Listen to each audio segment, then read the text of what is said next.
if you're careful, your pipe boots will come off rather easy. And like I said, this one has cracked shingles in the back. The good thing about that is we'll get rid of that with this particular flange that we have. So that will get rid of that. And if Paul's careful and doesn't lift these shingles too hard, and never lift in the single ply, always lift in that double section right there. And what Paul's using is called a snake, and it works really well on taking nails out of shingles. It also works really well for putting them back, and I'll show you that when we get there.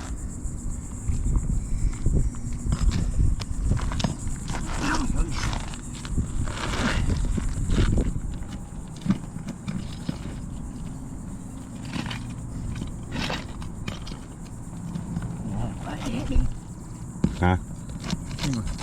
No coverage. My nail's up there. Oh, My nail. Nail is right there at the bottom. Yeah, I brought it up a little bit more for sure. But we're going to try to carefully take these shingles loose from here so we don't damage anything or break anything.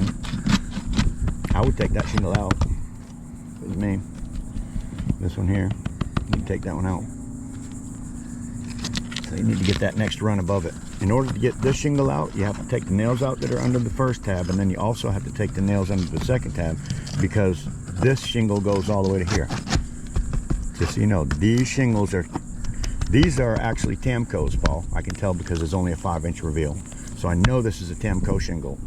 And I believe they're the standard 12 inches, maybe 12 5/8 wide. But from here to here is 10 inches. So that means your shingle, this one here, actually goes to here. Okay, so in order to get this shingle to slide out, this shingle, in order for this shingle to slide out, you're going to have to get the nails out from under that. And I don't want to leave this shingle, Paul. I'm saying I want to get this one out. Oh, okay. Because it's cracked here already. Yeah. You're going to have a hard time bending that thing down around there. So get it out of there, out of your way. And it will be a lot easier for us. And we'll be able to show people how to do it. No there. No nail at all. I think you're in the pipe boot nail, Paul. Ain't no nail on that. Just want to be super careful with these. No, something like that. Before you try to take that one out, I want to get this one here out. Okay. If you're real careful with these shingles, you can pop them loose. You're gonna have to recaulk them when you're done. Yes, that's what I like to use. I don't like silicone. Don't use silicone, use Lexel. Tough, elastic sealant for every job. Sticks to almost anything, instantly waterproof, cured. Sealant is mildew resistant and paintable. That is so important. Not necessarily for a roof, but if you're doing other repairs, I like anything that's paintable.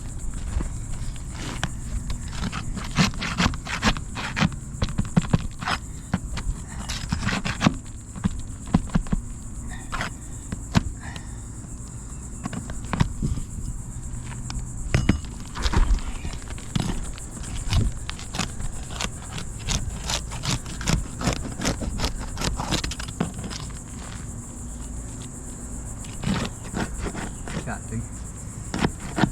Huh? Shot thing. Shot nail all the way through? Yep. Not good. Shot thing. Yep, sure is. Wow. This roof isn't safe to start with. If you shoot, or your contractor shoots the nails all the way through the shingle, it's already bad.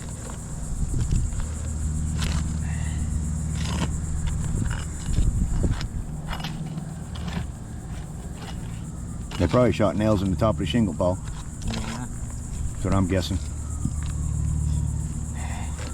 Yeah, there's nails in top. Just got to find out where. That's crazy. I don't know why they would do that.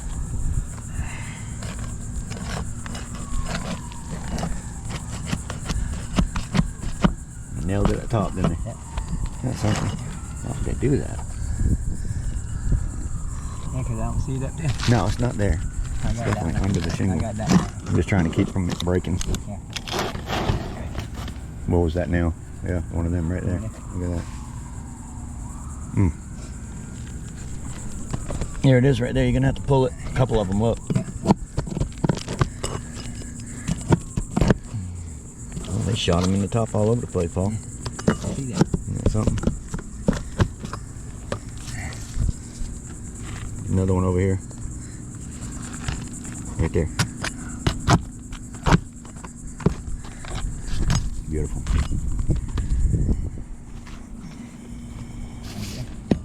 Yeah, see, look what they shot them in the top. And ask me why. Boy, that makes it really hard to do a roof replacement when they do that, or a shingle replacement, excuse me. You're not supposed to shoot them up there. No idea why they did that.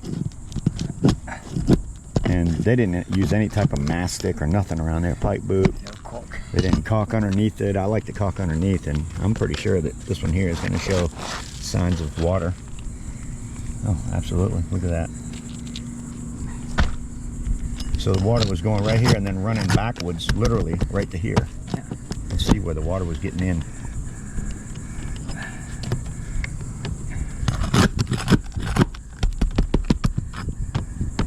I have a channel called Scrapping with Grandpa, and I take these right here when I get them, and I melt them down into sinkers. I just bought some new sinker molds, matter of fact.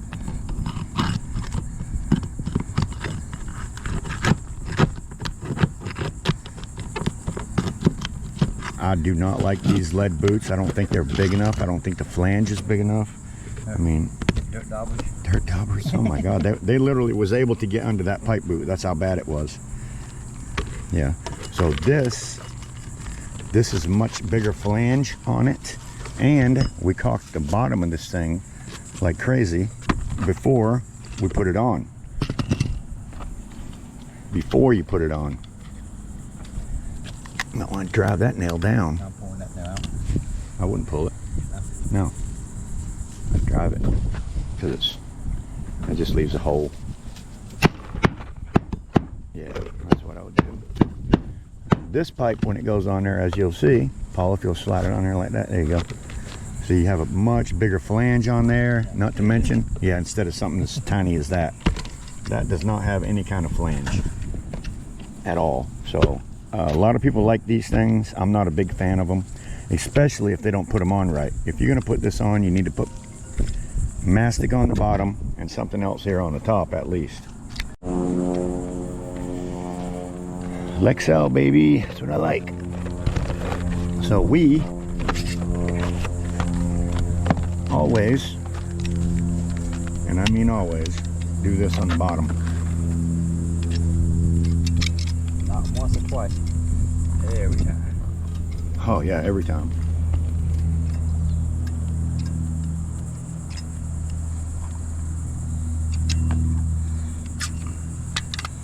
And that's all there is to it. If you do that to your pipe boot, you'll have a lot more success with leaks. Put it on backwards. Yeah, you're getting ready to. Keep going that way, you will.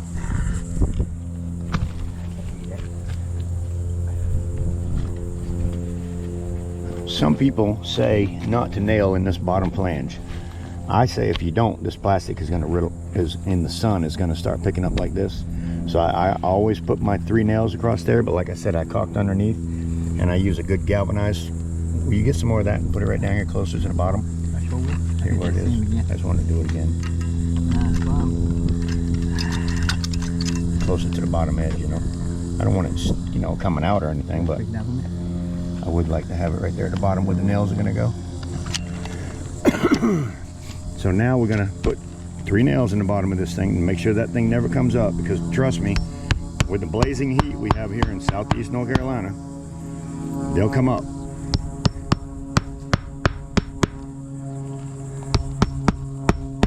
So a lot of you people are going to say you shouldn't put nails in the bottom of your boot. I'm going to say you do in this situation, because I'm not going to cover the bottom of that boot up. I want my shingle to stop just like this one does and actually have water flow around it. And so before we put that shingle on, we'll cut it, make sure it fits, and then we're going to caulk around the whole pipe. We don't have any shingles to spare, especially these small Tamco shingles, so you want to be super careful that you make it your cut's right the very first time.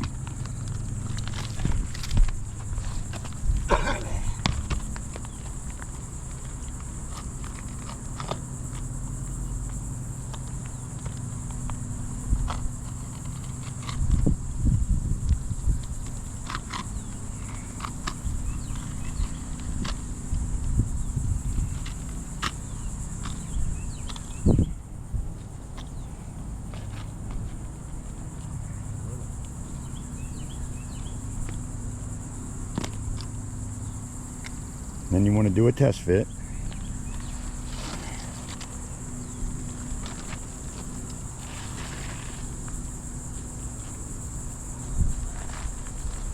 What do you think, Paul? A little trim in the back a little bit. You want to be careful doing this because you'll cut your plastic. So if you're a homeowner and you're doing this by yourself, make sure you don't cut all the way through to the plastic. All right, so he gave it a little gap in the back and on the side so water can actually flow around the pipe boot. Now he knows this is going to fit, so now he's going to remove that shingle, set it aside. Now he's going to caulk that pipe boot so no water can go from here to out here.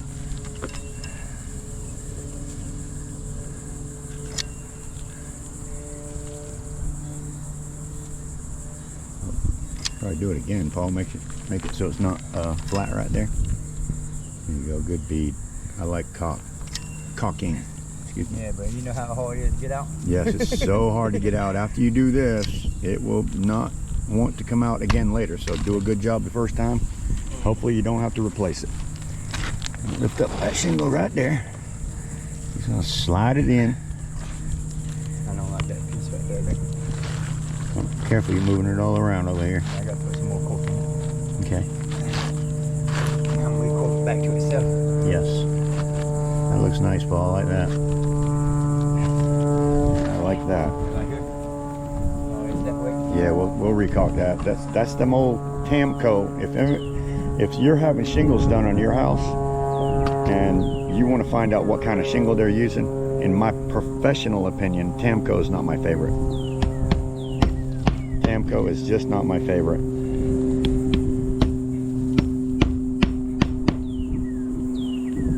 I like the Owens Corning, Certainty, Landmark.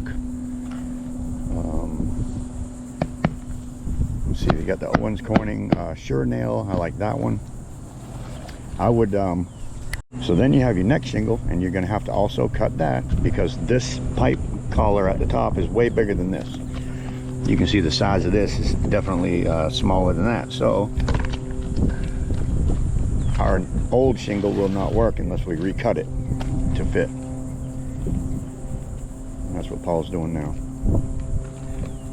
Hook blade. Look at that. Hook blade. That's what we need for cutting our shingles.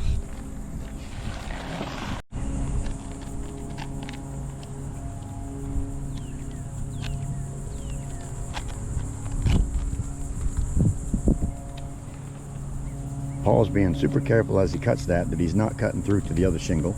That's why he has his hand holding it up, so he has room for the blade to run under it without trimming off any other shingle. That's where it was broken, so fortunately with these pipe boots we could get rid of that broken cracked piece. Now you're pre-fitting. Make sure that your cut was, oh, that's pretty nice.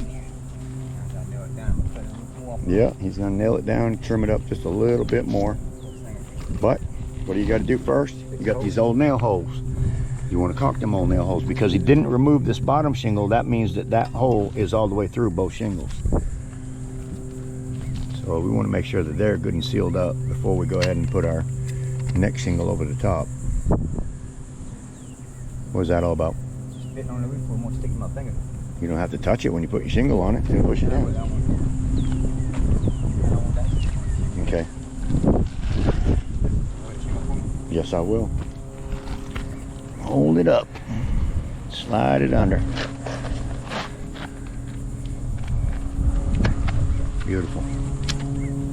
Beautiful. Look at that. New pipe boot without having to replace all the shingles around it. And we got rid of this thing that was never even touching. It was up so far that the hornets was able to get up here and make a nest.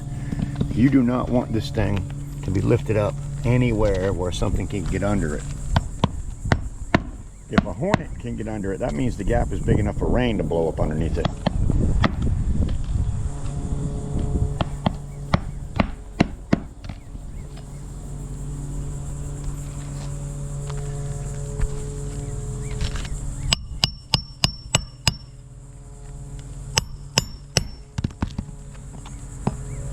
This tool is called the Snake, and you can buy that on Amazon. Eventually I will have a Amazon page down below that will have a link to it, but right now I do not.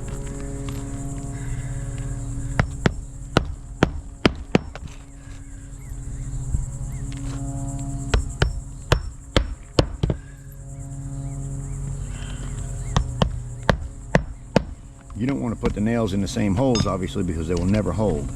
That's why he's using a different hole and caulking all the old nail holes.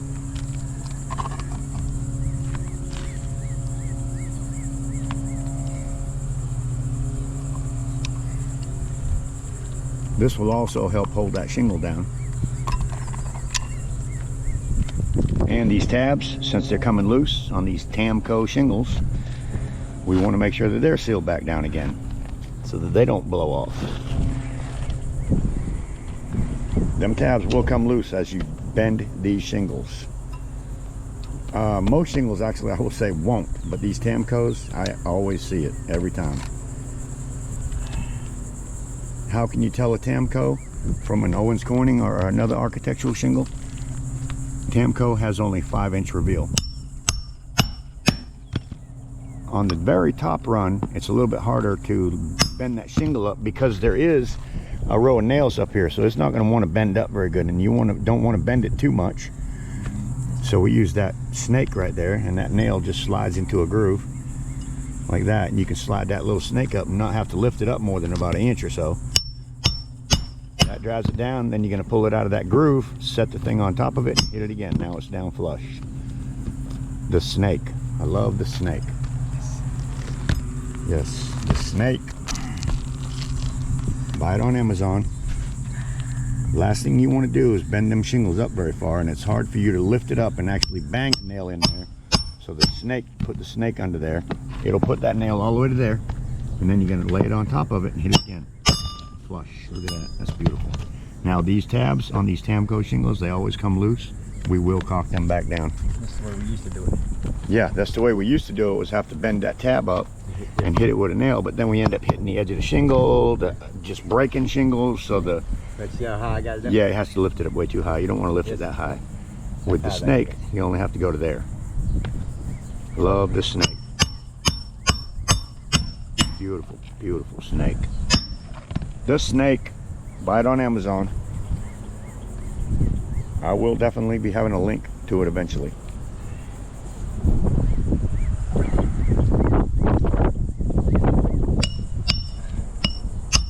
I might even just put it under my video anyway in the description, just a link to the Amazon channel, even just so you can get it there without me making money from it. Paul is gonna be very careful when he's trimming this out, because we want at least some type of water flow to go around this pipe. You don't want to cut the pipe, the shingles directly tight to the pipe, but you also don't want to cut your pipe. It's plastic. So he's taking his time to make sure he doesn't do that.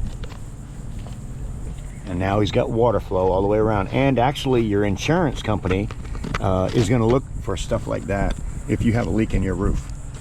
If you have a leak in your roof and your pipe boot's leaking, they're going to come up and look at that, and if it doesn't have that space, there's a good possibility that they're going to say, well, your pipe boot wasn't installed properly, so that's why it leaked, and therefore we won't cover you. So by all means, make sure that that gap is around that, because literally I've seen the insurance man say, whoop, whoever did it wrong, and that's why it happened. Oh, one more step. One more step. Don't got a cover, but we do. You definitely want to caulk your nail heads. Put some Lexel on them. Cover them up, because we live in the very high wind area, and we also live in the salt area, because the beach is about a mile that way, if that. Weeds right there.